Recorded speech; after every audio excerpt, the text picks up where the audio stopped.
Dark Marcus, 3 wide, 3 off the pace. Then Attenzione and Blue Star right together. Just About Enough has been there every step of the way. Cool Acclaim has asked for a bit more second. Here's Dark Marcus moving up 3 wide in third. Just behind them, Blue Stars in the blue cap. On the outside of 4 Flag, they're at the top of the stretch, and Just About Enough continues to show the way. 4 Flag takes up the chase. Far outside, Blue Star is finishing nicely now. And down at the rail, McGowan Rim, a 16th to go. Just About Enough clinging to the lead. Outside, Blue Star motoring home. Time is out. Just About Enough, virtually coast to coast. Blue Star was second. Attenzione third. McGowan Rim in a photo for fourth with 4 Flag.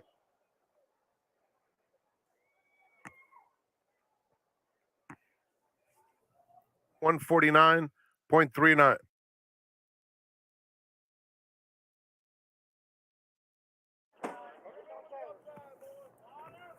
Right feet to the outside. They're in the gate. And they're off. Bruto and Elector, first 2 out of the gate. McLaren Vale is 1 from the rail. Rifey is on the outside, 4 off the lead, and Zimba Warrior just inside of him. Elector is quicker and takes command past the 5/8 pole. Opens up 3/4 of a length on Bruto in second. Another 2, McLaren Vale, good spot third, but being pushed along now. Then it's 4 back to Rifey and Zimba Warrior at the back. They head to the 3/8 pole behind Elector, who's there by a length. Bruto is in second with his stablemate McLaren Vale inching up a closer third. A gap of 3.5 to Rifey fourth. Zimba Warrior at the back.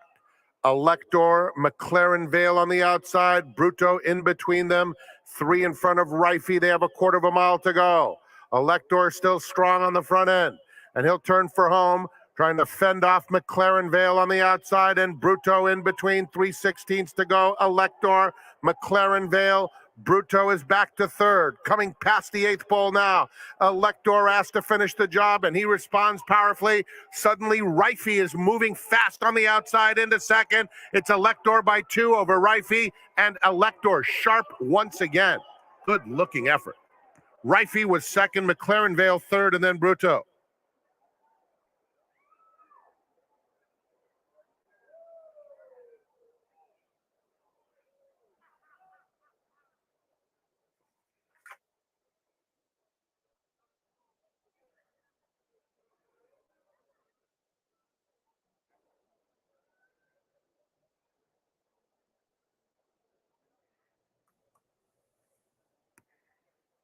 They're in the gate, and they're off. Here comes Ralphie in the center, broke alertly.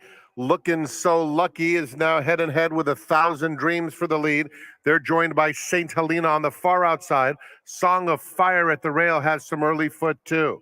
Wild Arch and Starship Sky bring up the rear. 1,000 Dreams and St. Helena into the first turn together with Song of Fire at the rail. Very eager and trying to find a spot, having to just wait at this stage. Then comes Here Comes Ralphie on the outside, 3 lengths off the leader. Looking So Lucky is taken in hand by Tyler Bays on the inside of Wild Arch and Starship Sky at the back. 6 lengths covers them. It's 1,000 Dreams and St. Helena. 2 lengths back to Song of Fire, and Here Comes Ralphie. Looking So Lucky. The favorite is traveling well with a 1/2 mile left to go on the inside of Wild Arch, and then comes Starship Sky. They're heading into the far turn. It's 1,000 Dreams, 3/4 of a length to St. Helena. Now 3 to Song of Fire in third. Here comes Ralphie. Looking So Lucky fifth. Now with about 7 to make up. Asked to pick it up at the rail. Wild Arch and Starship Sky. 1,000 Dreams hounded by St. Helena throughout. And St. Helena is up to take the lead and put almost a length on him at the top of the stretch. St. Helena is the leader. Now Looking So Lucky is starting to find his best stride behind Song of Fire. Down at the rail, here comes 1,000 Dreams right back on St. Helena. Song of Fire coming to the top there, and she hits the front late. And it's going to be Song of Fire to win it by 2. Looking So Lucky found her best stride a little too late for second. Then it was St. Helena third, followed at the rail by 1,000 Dreams in a battle with Here Comes Ralphie.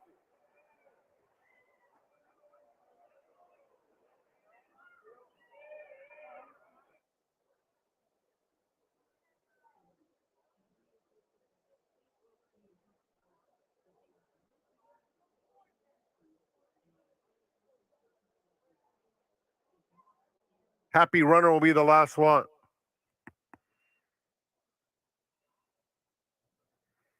They're in the gate. And they're off. Tahoe Secrets is quick out of the gate.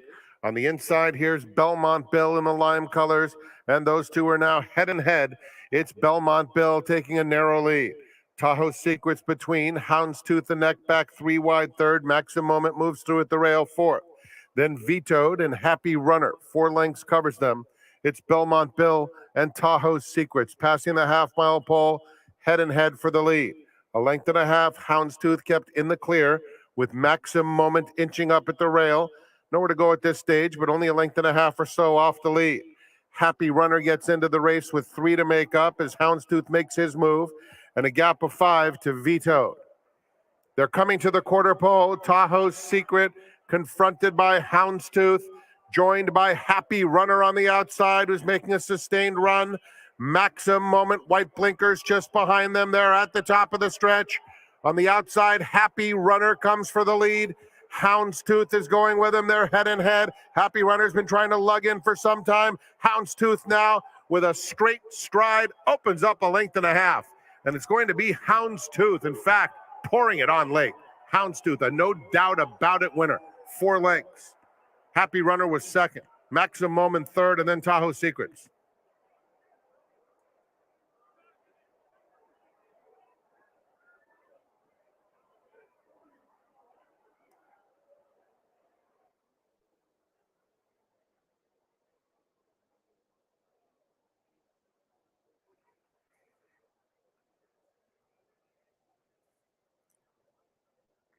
They're in the gate.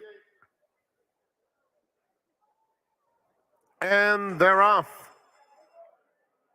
War at Sea, Do It for Andrew, Barsabas in between them. Here's Echo Smith now sprinting and much quicker than all. Echo Smith at a quick pace at this stage, wins, doesn't win yet, but opens up to a lead by 2.5. St. Anthony second, Do It for Andrew third, and War at Sea on the outside. Barsabas is fifth, about 5 lengths off the lead. Then it's Shut Up Michael on the inside of Arabiata, and Bellotti trails. Onto the backstretch they go, and it's Echo Smith, clear by 3. St. Anthony is in second, War at Sea creeping closer on the outside and taking the second spot. Then Do It for Andrew, who's fourth at the rail, 4.5 off the pace. Barsabas next, Arabiata, Shut Up Michael second to last, and Bellotti. Field heads toward the far turn, and Echo Smith has been the controlling speed, has it by 4 lengths. War at Sea and St. Anthony are second and third. Then Do It for Andrew, Barsabas in the blue. At the rails, Shut Up Michael is 7 or 8 lengths off the pace. Arabiata and Bellotti have been at the back throughout. Echo Smith passes the quarter pole. The lead is a length and a half. Do It for Andrew swinging to the outside for the drive. War at Sea in between them. At the rails, St. Anthony. And from the back, Barsabas is trying to make headway with Shut Up Michael. On the outside, Do It for Andrew and War at Sea head and head. Echo Smith fighting gallantly. It's War at Sea with the lead. Barsabas a final try. War at Sea wins it. Echo Smith, Barsabas, and Do It for Andrew were battling out the rest, with St. Anthony completing the super high 5.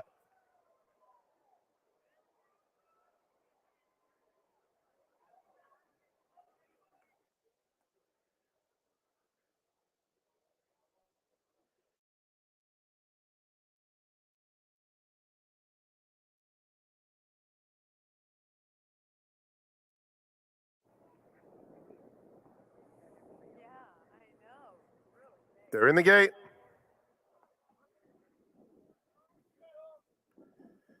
And they're off. Dreamer Girl was off very slowly. It's a fast beginning for Alex's Girl, who's dueling with Sweet California. Sweet California is now up to take the lead, opening up a length and a half. Palio's Princess moves into a joint second spot alongside Sheila's Charlie, who's on the inside of Alex's Girl.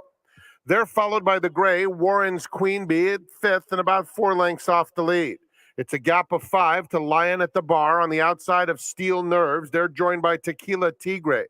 Dreamer Girl is 4 wide, about a dozen lengths off the lead, and it's another 4 back to Good Buju, and then a distance to Bossy Pegasus. Past the quarter pole and Sweet California in hand and in command. Here's Warren's Queen Bee, though, coming to chase in second. These two are now 2 lengths clear of Alex's Girl. The other's too far back. Inside the furlong marker, Sweet California by 2. Warren's Queen Bee chasing with determination. Sweet California, Warren's Queen Bee, Sweet California holds on. 3/4 of a length. Warren's Queen Bee was second. Third went to Alex's Girl. Good Buju, who was so far back, finished up and caught the eye, and then Tequila Tigre to complete the super high five.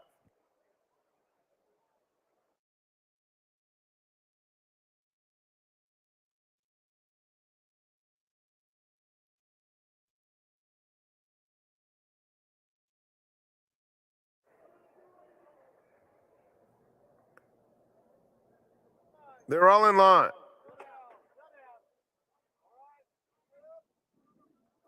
And they're off. Niles Channel broke sideways. W is going to the front, but not for long. Here's Hoop Dream, and Hoop Dream clears off and leads it by 2. W second, Irish Heatwave would join third inside Niles Channel, who now moves up willingly on the outside. Then Frontier Market, Fly the Sky has settled in a nice spot under a hole, too, about 5 lengths off the lead. Then a big gap to Liberal and Big Buzz. The 2 stretch runners are left well behind, at least 15 off the leaders.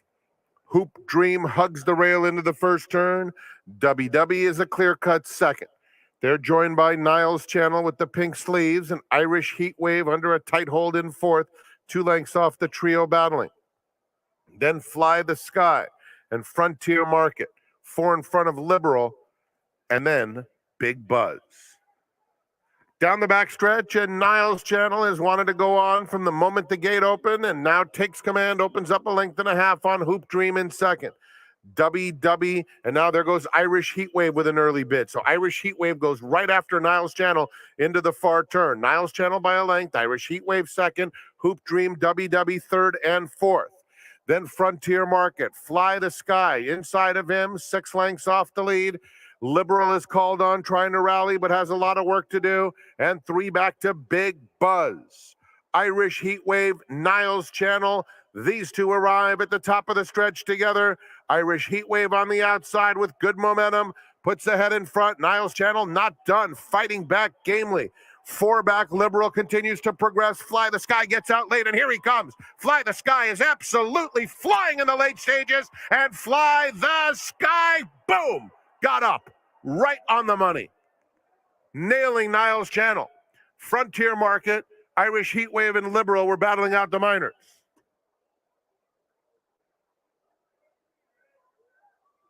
"22 minutes to the 8th.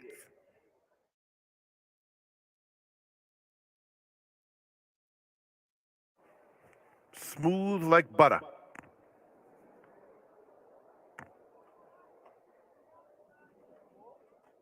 They're in the gate, and they're off. Lil Grayson was off slowly. Fast start for Danny Bob, who opens up a couple lengths in the first few jumps.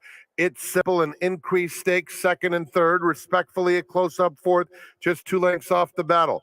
Then it's Righteously racing in mid-pack, followed by Liberalism, Inside Smile and Evie, a gap of 3 to Smooth Like Butter and Lil Grayson at the back. Into the far turn, and it's Danny Bob with a very narrow lead, respectfully presses hard and takes over now. At the rail, It's Simple trying to keep pace a half length off them in third. Then Increased Stakes, Liberalism in between horses, has about 7 lengths to make up with a 1/4 of a mile to go.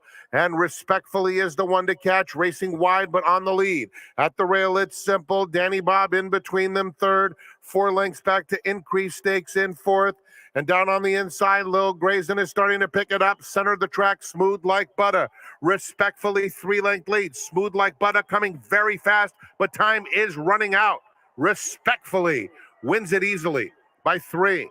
Smooth Like Butter, hard charging second. Then Lil Grayson, Increased Stakes, and It's Simple to complete the super high five.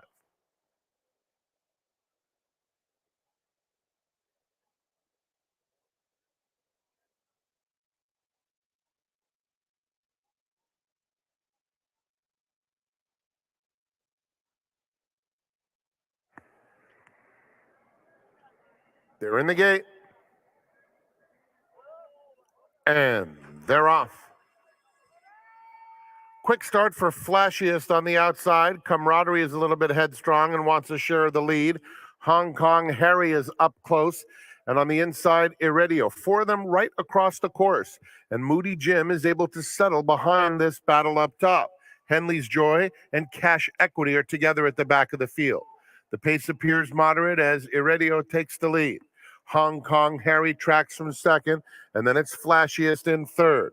Moody Jim at the rail in fourth, and he's followed by Camaraderie fifth, about 3.5 off the leader.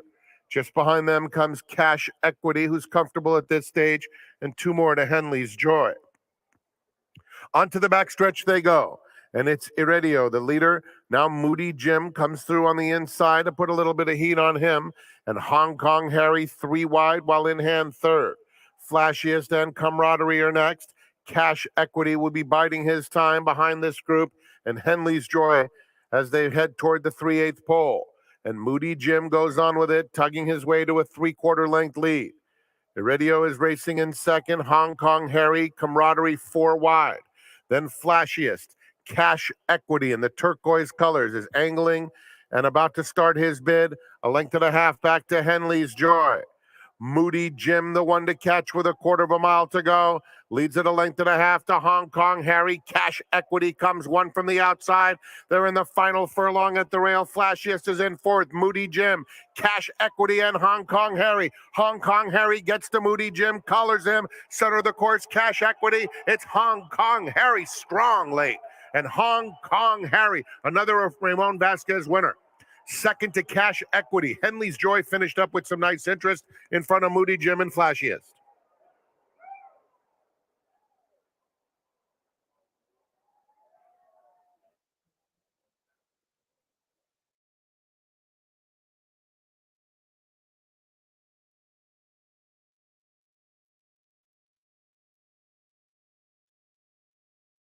Gate. And they're off. Breakfast Ride, very quick from the far outside. Famous Star is the gray, flashing plenty of early speed. Special Ride comes through on the inside to challenge. Bletchley Park is fourth, only a length and a half off the new leader, Special Ride. They're followed by Hero Status, who settles down 4 lengths off the lead.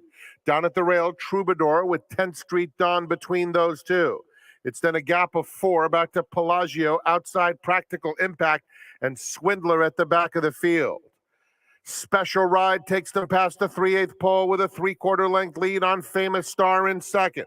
Then comes Bletchley Park in third. Breakfast Ride races in fourth.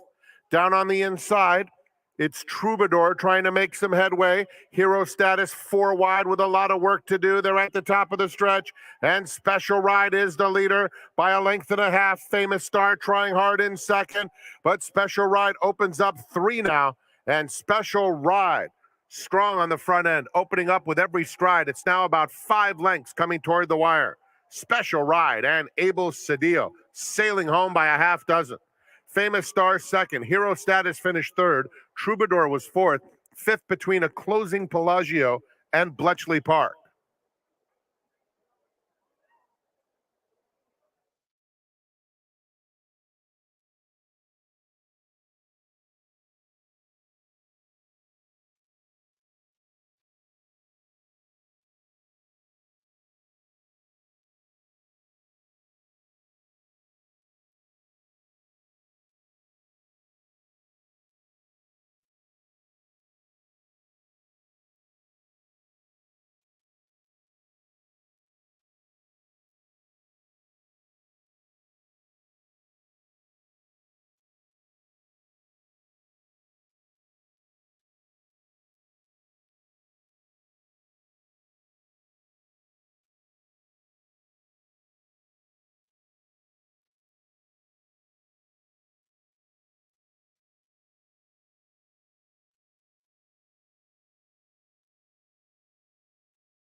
Easter came early for our seminar guest today. His name is Todd, Cady, and take a look at this standings from the Sandy to Derby handicapping tournament a week ago Saturday. He put up $1,500 of his hard-earned money, and take a look at what his bankroll finalized at, $14,792. That is his to keep. He also was awarded $16,838 in prize money, plus a very valuable 2023 National Handicapping Championships seat, which that tournament will be held at Bally's Hotel and Casino in Las Vegas in early March of next year. But with the snap of a fingers, let's welcome in our seminar guest for today. His name, Todd, Cady. Todd, happy Sunday, happy Easter. Welcome to the seminar. Happy Easter to you. We're going to talk about your, thank you very much. We're going to talk about your success in just one moment, Todd. But before we do any of that, a question I ask all of our seminar guests.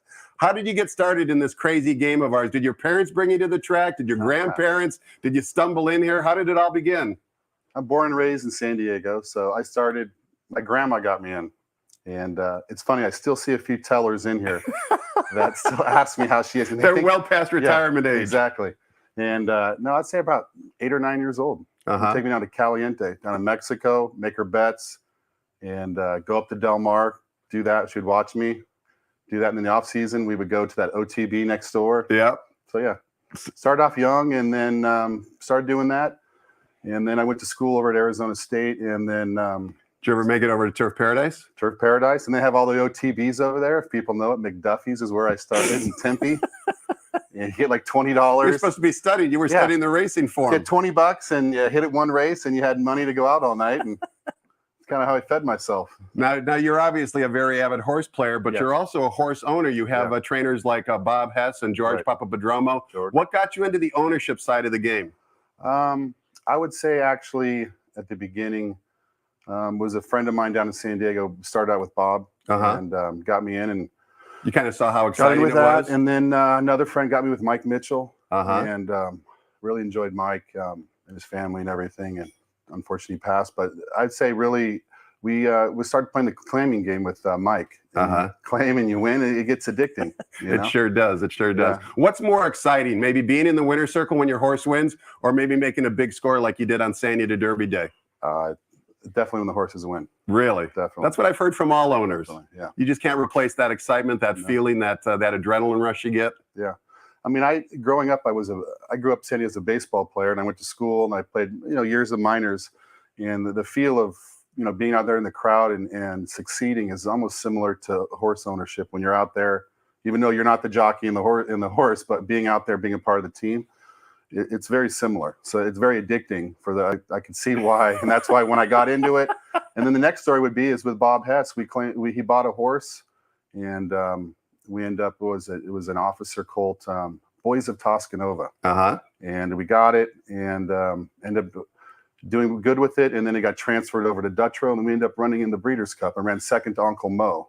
And that was pretty much as my getting involved. When you do that and you go to the Breeders' Cup, and then it's addicting. So. Well, also addicting is the tournament play, and you're a very avid tournament player. You play a lot online, and you don't come on track. Unfortunately, we're happy that you're here today. But let's talk about Sandy to Derby Day. You had the lead going into the last race. It was a 12-race card. I don't know exactly the one race or maybe the two races where you made your big score to bring your bankroll up to $14,000 plus. What did you do to increase your bankroll to that size? I mean, getting the tournament play. A friend of mine, Kevin McFarland, Nisanga Bay. They kind of got me.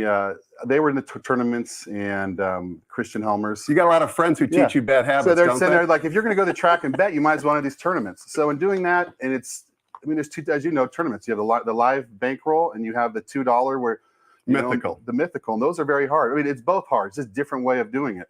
But and it's always interesting talking to tournament players how they make their bets. But for me, and my success is just 1 or 2 races. I look in the card and try to build on it. And on that day, I know having Bob Hess as my trainer, he really liked his horse. And then the following was that Baffert horse that's going to the what is that? I'm looking quickly as you're talking. Yeah, that Baffert horse that I just did a double. Cairo Memories. Yeah. To Tabo. Tabo, yeah. Okay, how big was the double? I think I did a $200 double. And what'd that get you back? A couple, like $3 or $3 grand or something. Okay, so you had to do more than that in order to get to 14,000. And then, to be honest, later on the card, Jonathan Wong had a horse, and I just purchased a horse with Doug O'Neill and Steve Rothblum. The Heidi Maria is the same mare. Correct. And that runner's name was a filly named Scenic Masterpiece. Correct. What'd you do there? Did you Threw it all down? Threw it all down. So that would have been roughly like hit that. I think I had about 14,000 right there. And that was it. Then you just did you kind of sit on your lead, or did you kind of look over your shoulder a little bit? A little of both.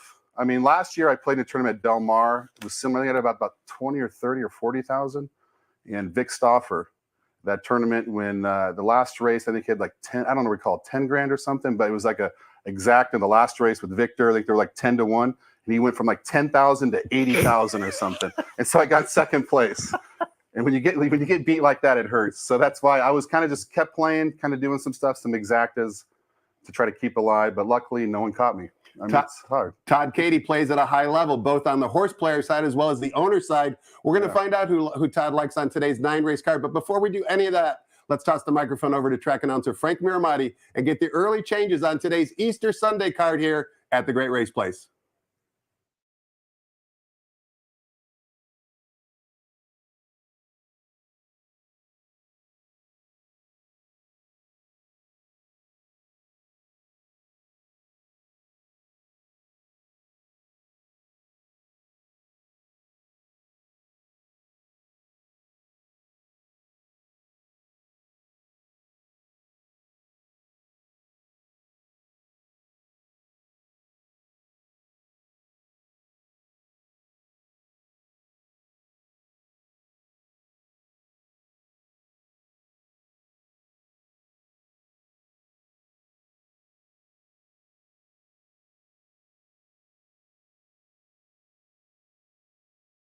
Good afternoon, ladies and gentlemen. Happy Easter, and welcome to Santa Anita Park.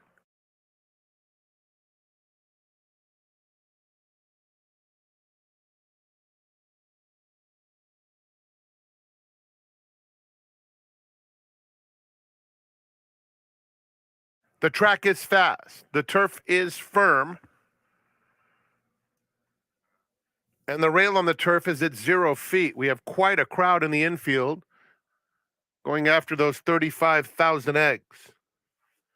Here are the early changes. In the first race, started the 50-cent early pick 5, number 9, Heaven's Ghost, 2 pounds over. Second race begins the early pick 4. No scratches or jockey changes. In the third, scratch number 2, Will is Chill. The fourth starts the rainbow pick 6. Number 1, Go Joe 1 is 2 pounds over. 2, Kerouac, 1 pound over. The jackpot pool is at $28,722. Today's fifth race is named in memory of Big John Davis. It's the start of the late pick 5. No scratches or jockey changes. Race 6, number 1, Discreet Stevie B, 3 pounds over. 6, Big Passion, 1 pound over. Seventh race, program scratch of number 8, Miss Costa Rica, and scratch number 9, Clock Strikes 12. The 8th begins the golden hour, pick 4.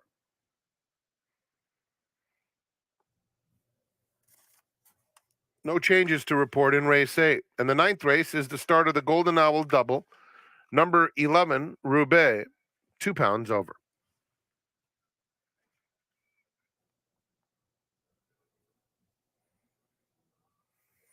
Those are the early changes on today's program. Enjoy your Easter Sunday here at the Great Race Place. Post time for the first is in 57 minutes at 1 p.m. At this time, we will go back to Quigley's Corner. His special guest today is Todd, Cady.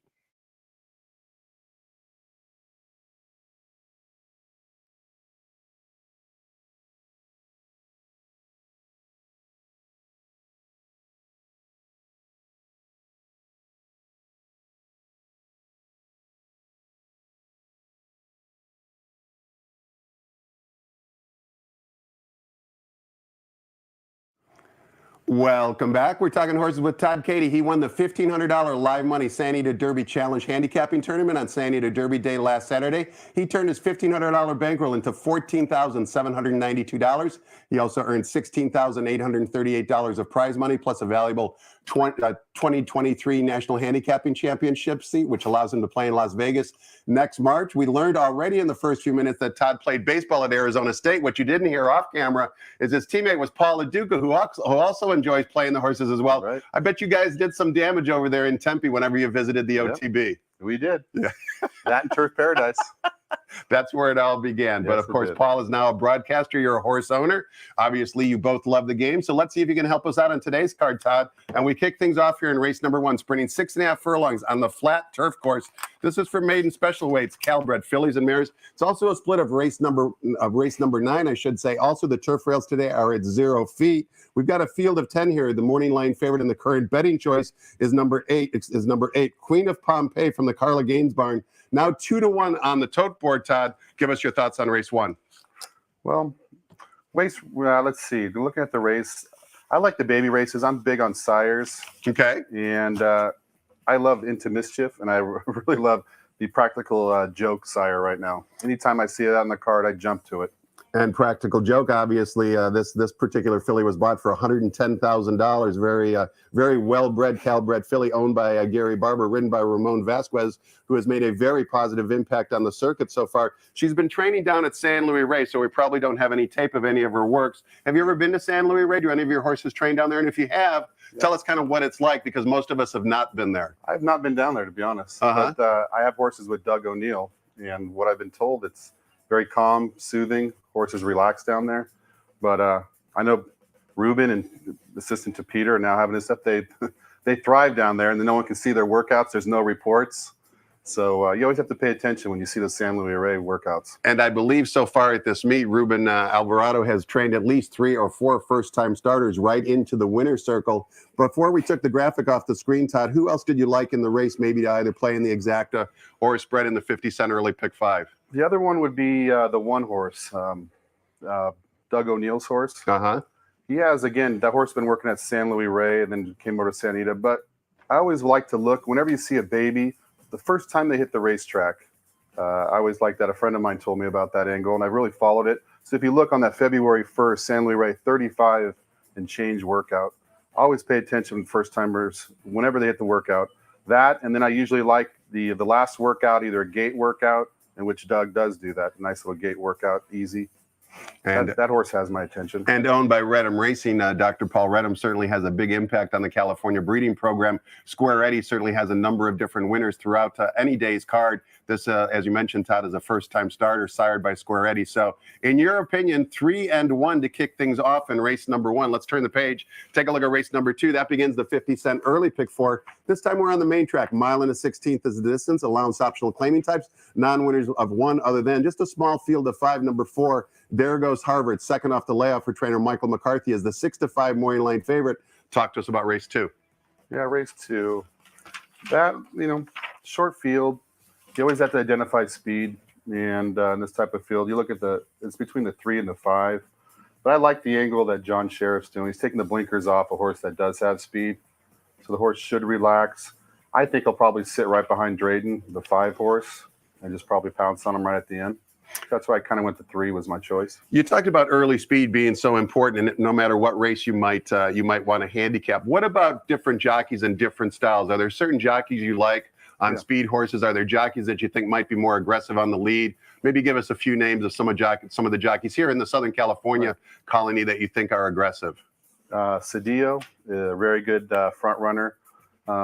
Juan Hernandez, when he gets a horse on the lead, you don't lose it. I love Mike Smith. Whenever you find Mike Smith with a horse that has lead, he gets horses to relax, does well. That apprentice, the Diego Herrera, good on the front end. But, I think Drayden, if you were to talk with Drayden, I think Drayden's specialties that come from behind. So that's why, his horse does have speed on the 5, but, I prefer Drayden for a horse that comes from the back. I think that's when you see him excel. Let me talk to you a quick second, Todd, about the claiming game. You talked about how you were involved in the claiming game early on with Mike Mitchell. Back ring luck is in for the $50,000 tag. I don't want to specifically talk about this horse, but when you're looking to claim a horse, What are some of the things you're looking at in order to really drop the slip? Are you looking maybe to change up the horse's running style, maybe the surface that it's running on? What are some of the discussions you and your team have in order to really pull the plug on making a claim?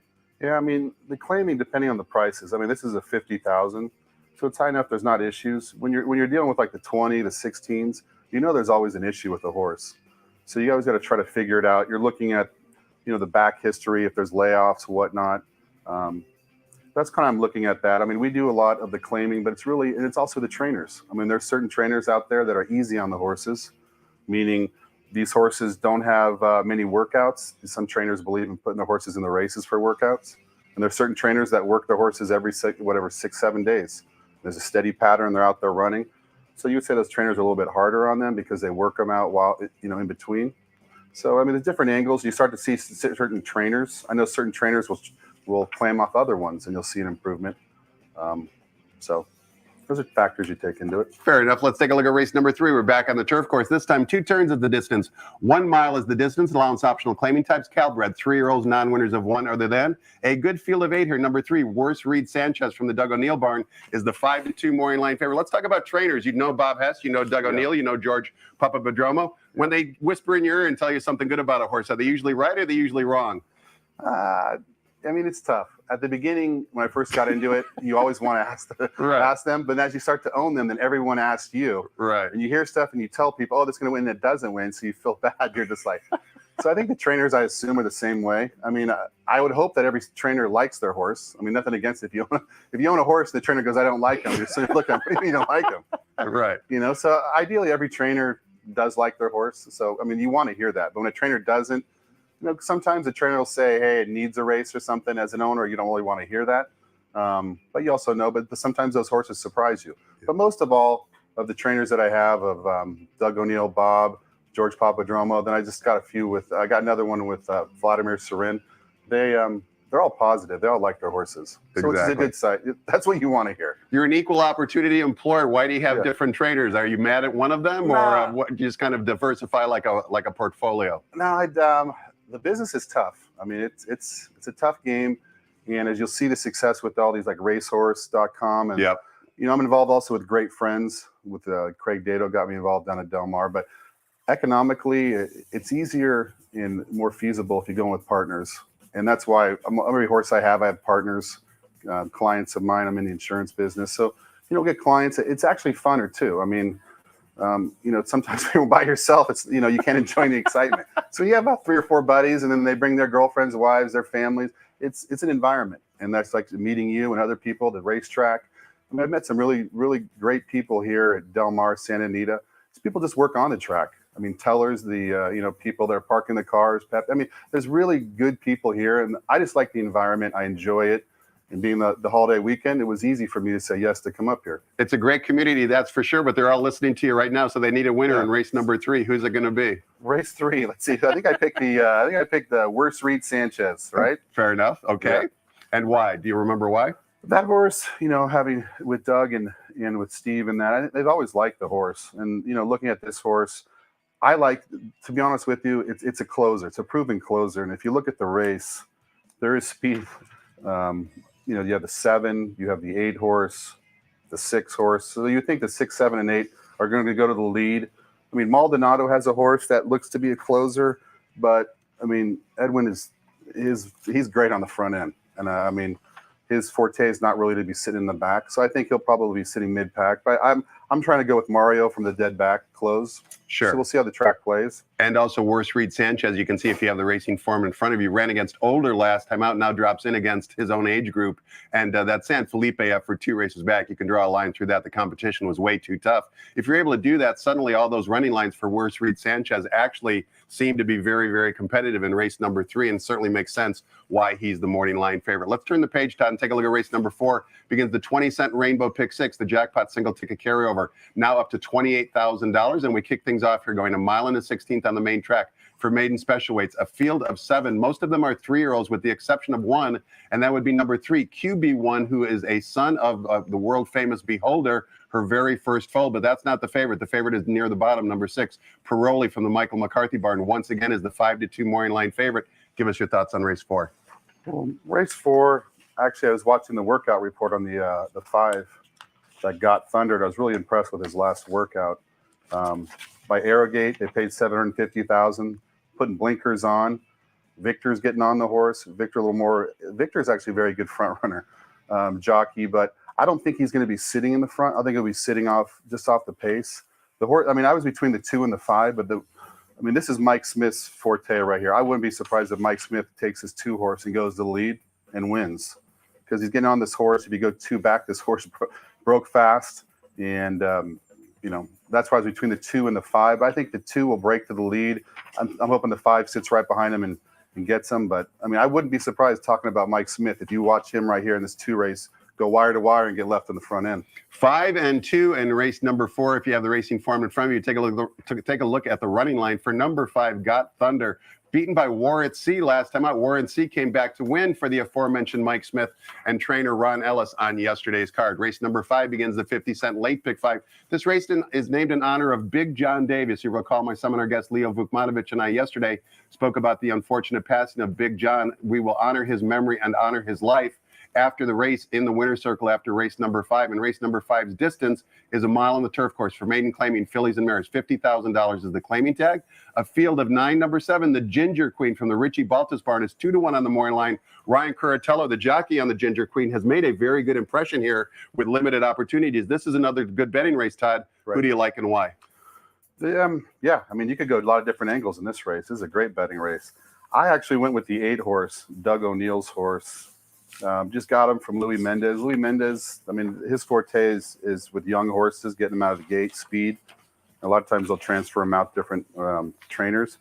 But this horse right here, he ran, evenly at 6 furlongs. Got 2 nice workouts, putting JJ on him from, big jockey upgrade as well. At odds of 6-1. Right. Who else do you like in the race, Todd? It looks like you like the 3. Yeah, the 3 horse, again, closer in a race, proven closer, which you have to admire. I mean, but again, he's 5-2. And that's why you got to look at try to find some value. And if I was playing in the tournament right now, I mean, I think if you're between the 3 and the 8, I got to go with the 8 because right now it's 6-1. And you got, the Ginger Queen's going to take some money. That's why as a tournament play, I would be, going hard at this 8 horse right here. And, that's kind of the angle you'll go at. Spring Spinning, you can see I'll be actually a little bit tougher on her, Todd, because you can see if you look at the trouble line, she was unprepared and stumbled at the start, yet still finished 3rd. Also, what you don't see in the racing form is the winner of that race was a maiden special weight dropper. So I think it was a little bit better than average maiden 62,500 level type of race. And now she drops in for maiden 50. As you mentioned, the presence of Juan Hernandez certainly raises some eyebrows as well. Race 5 is one of a number of good betting races on today's card. Let's take a look at another good betting race. That would be race number 6, which begins the 50-cent late pick 4. We're going 1 mile on the main track. Fillies and mares, $10,000 is the claiming tag. A field of 9. The morning line favorite on the outside is number 9, Take a Leap from the Jonathan Wong barn. 8-5, so says John White. What say you? I mean, again, trying to find value, but again, you have to identify the speed in the race, and that goes to the number 9. And then I'll even give you a little more insight. Number 9, back in January 7th, ran against a horse that I'm part owner of, is this Mercy, and was very competitive. That was at 12.5, and I believe we have that horse running at 25 now. But that came out of a good race there. Came back and won, and he was claimed by Steven Miotti, and went short, almost won. Now they're bringing it back out, and you get Jonathan Wong. And again, this is the other angle I love is an old horse. This horse is 7 years old at $10,000 claiming. You get back in the claiming games. I like to when you get the low claimers, you look for the old horses. And when they're in form, like this horse is at 7, I mean, this is like big star. And you make a very good point, Todd, because Take a Leap at the last 2 times out, you can see has been claimed. But there's been multiple claims, and back on March 13th, there were 3 claims in for her. Back on February 4th, there were 4 claims in for her. So there's interest. Obviously, She must look well in the paddock. Right. And you would think with Delmar kind of lurking in the foreshadows that there's probably going to be multiple claims today. Correct. We see only single number 9 Take a Leap in this particular race. So you're fairly confident. Yeah. If you were, in fact, to maybe suffer defeat with Take a Leap, who would be your second choice in race 6? I would say possibly the 7 horse. 2 races back, he ran against Take a Leap. He was making a run at the horse. And then the last race, it was on that April 1st. If you watch the video, the horse kind of boxed up. I kind of know where to go, and the jockey Cedillo just kind of wrapped up on him. So, I mean, to be honest, I was between the 7 and the 9. But again, on these lower claimers, you got to identify the speed. And knowing I have a little bit on take the leap, that's where I'm saying I think he goes the lead and they can't catch him. Bossy Soul could be the hunch play of the day today with the passing of Mike Bossy from the New York Islanders. Unfortunately, he recently passed away as well earlier this week. So for you hunch players, perhaps Bossy Soul could be the play on today's Easter card. Race number 7 is for fillies and mares traveling 1 mile on the turf course. Allowance optional claiming types, non-winners of 2 other than 2 scratches. Program scratch of the 8. Also take out number 9. Leaves us with a field of 7. Number 2, Thrump's Dream, who has a good improving buyer speed figure pattern, is the 5-2 morning line choice. Talk to us about race 7, Todd. Well, again, going to breeding on the turf, you always got to look at the breeding when you're on turf, and you can't go wrong with unusual heat as a sire. And I was looking at the 5 horse there, and right, that's like yep. Yeah, right. And I really like the form of the 5, and again, a deep closer. When you have closers on the turf, you got to find the right path. You get there's trouble that happens, but I like the 5. I think you're going to get good value on the 5, and it's by unusual heat sire.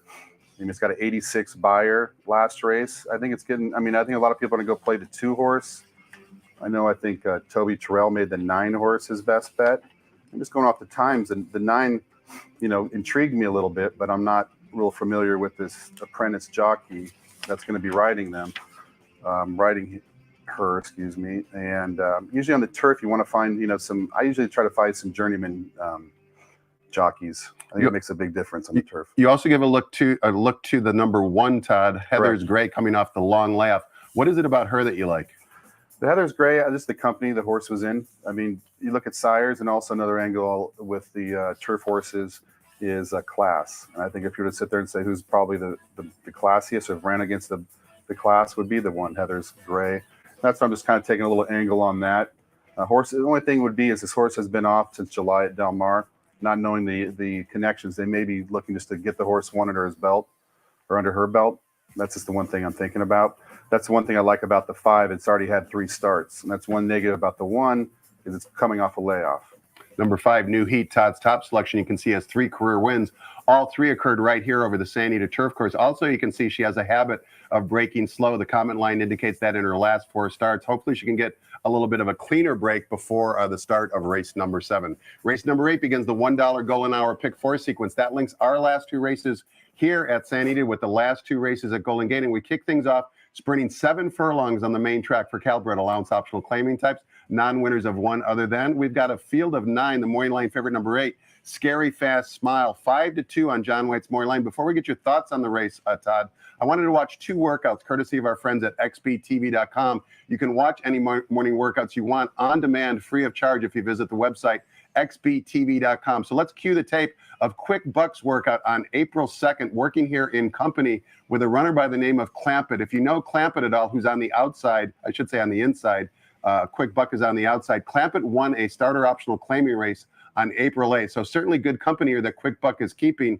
on the outside here. And what I like most, Todd, is just the exercise rider is still as a statue, and yet they work in a very good competitive time together. You can see basically 101 and change. But just the way Quick Buck kind of pulls away here, right here at the wire, without any urging from the exercise rider, certainly was impressive to me. You have to deal with the rail draw here going 7 furlongs, but you do get Juan Hernandez, and you do get an 8-1 morning line as well. So Quick Buck could be a live long shot in race number 8. I talked about the favorite, Todd, number 8, Scary Fast Smile, 5-2 on John White's morning line. Let's take a look at that workout. That was on April 3rd. You'll see Scary Fast Smile was working solo. But the thing to watch besides the exercise rider's arms and hands is look at the final time. A minute flat and basically 3/5. So certainly this was a quicker workout than a Quick Buck. No company here for Scary Fast Smile, but considering that he's in for a $20,000 tag, I think he's another one eligible to perhaps be claimed a bit, or at least to have multiple claims and a shake-in for Scary Fast Smile in race number 8. Now, having looked at those 2 workouts, Todd, not trying to influence your opinion on who you like, but who do you like in race 8 and why? Well, to be honest, I think the one, you're correct in that. Great long shot, the odds. I think the 2 is going to take some play.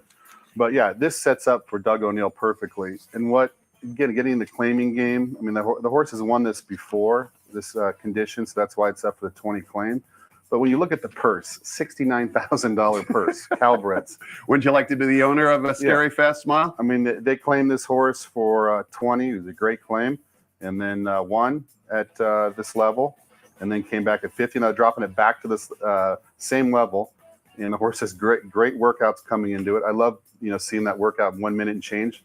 And I mean, again, you're sitting there going, wait a minute, why is he giving the horse away? Was there too much? But again, everyone has to look at $69,000 purse. 60% of that is 42,000 plus the claim is 62,000. They hit a home run with this. This is like right up my alley. This is this is how you get into the game, things like that. And that's why, like they say, it pays to own a Calbred. I mean, this is what it's about, trying to get the purses up.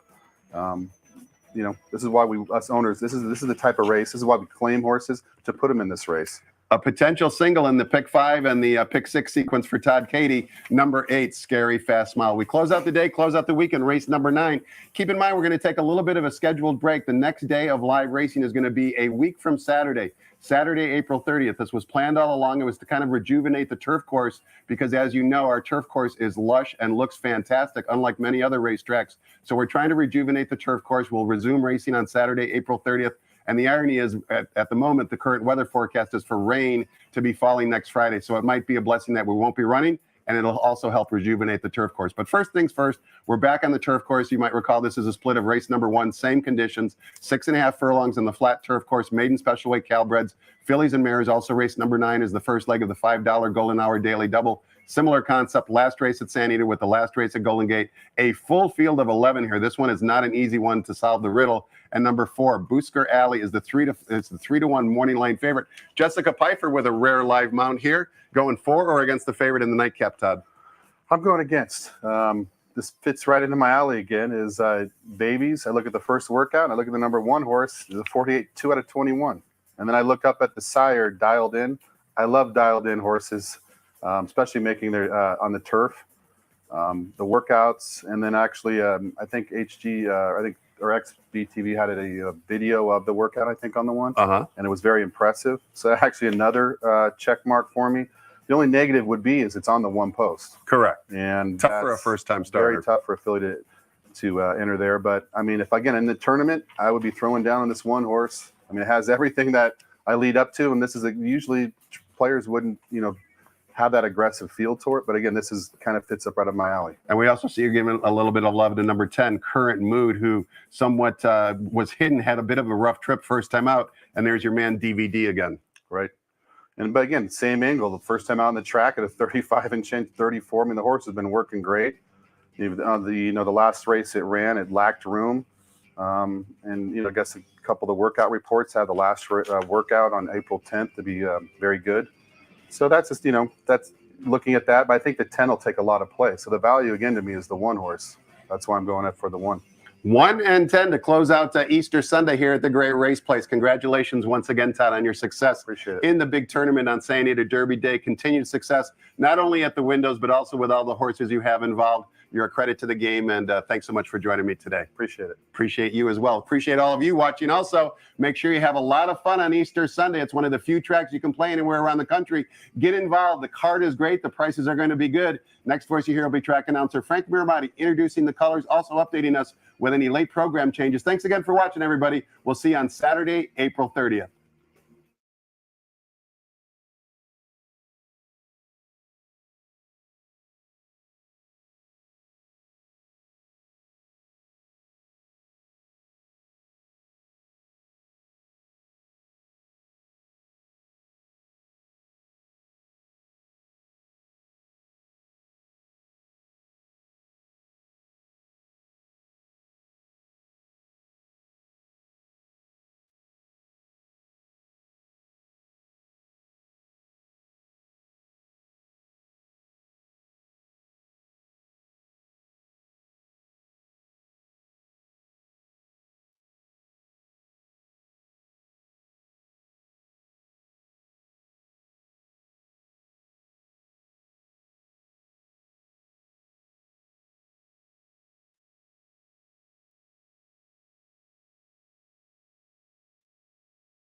Ladies and gentlemen, please rise for our national anthem.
Good afternoon, ladies and gentlemen. Happy Easter. As you can see, the big Easter egg hunt, the biggest in the San Gabriel Valley, is underway with over 35,000 eggs out there for kids of all ages.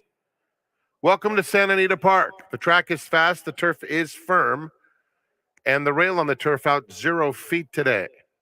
Here are the changes. We do have an additional scratch from the earlier changes today. In the first race, number 9, Heaven's Ghost, 2 pounds over. First race starts the early pick 5. Second race begins the early pick 4, just a blinker note. In race 3, scratch 2, Will is Chill. We now have an additional scratch of number 7, Cowboy Charlie. So in race 3, scratch 2 and 7. As a result, no high 5 wagering. In race 4, we kick off the Rainbow 6. 28,722 in the jackpot carryover. 1 Gojo 1 2 over. 2 Kerouac 1 pound over. Fifth race named in memory of Big John. Just a blinker note, start of the late pick 5. In the 6th, 1 Discreet Stevie B, 3 over. 6 Big Passion, 1 pound over. In the 7th, program scratch of 8, Miss Costa Rica, scratch 9, clock strikes 12. 8th is the start of the golden hour pick 4, no changes. 9th starts the golden hour double, number 11, Roubaix, 2 pounds over. Enjoy your day at the Great Race Place. Post time for the opener is in 25 minutes at 1 p.m.